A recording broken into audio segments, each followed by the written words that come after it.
আ গেছিলাম আসলে রিমেলের সাথে দেখা করতে। বাংলাদেশে নাকি রিমেল আসছে অনেকদিন পরে। তাই রিমেলের সাথে দেখা করার জন্য বের হয়েছিলাম ছাতা নিয়ে। তো যদিও এখন রিমেল সাগর, মহাসাগর, উপসাগর সবকিছু দাপিয়ে বেরিয়ে একদম ভাসিয়ে দিচ্ছে এবং আশেপাশে পানি জমে গেছে। তো রিমেলের সাথে দেখা করতে আসলাম। রিমেল আসলে দেখা করতে চাচ্ছে না। সে খুবই রাগান্বিত। রিমেল সে প্রচুর বাতাস দিচ্ছে, বৃষ্টি দিচ্ছে আর খালি বাধা দিচ্ছে। যদিও আমি হাঁটতেছিলাম রিমেলের দেখার জন্য। রিমেল কোথায় আছে?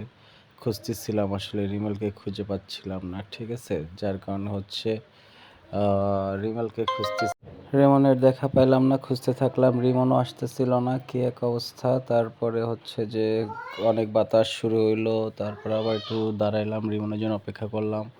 আশেপাশে গাড়ি যাচ্ছিল আর রিমনের অপেক্ষা করতেছিলাম। ভিজেও যাচ্ছিলাম রিমনের জন্য, এত অপেক্ষা তাও রিমন আসছে না।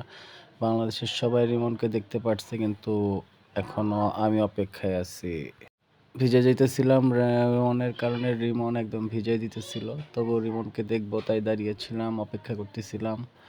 আর বাতাস, বৃষ্টি সব মিলিয়ে একদম বিতিকিচ্ছির একটা অবস্থা ছিল। তারপর আসলে রিমনের অপেক্ষায় ছিলাম, দাঁড়িয়েছিলাম। পরে আবার একটু হাঁটা শুরু করছি।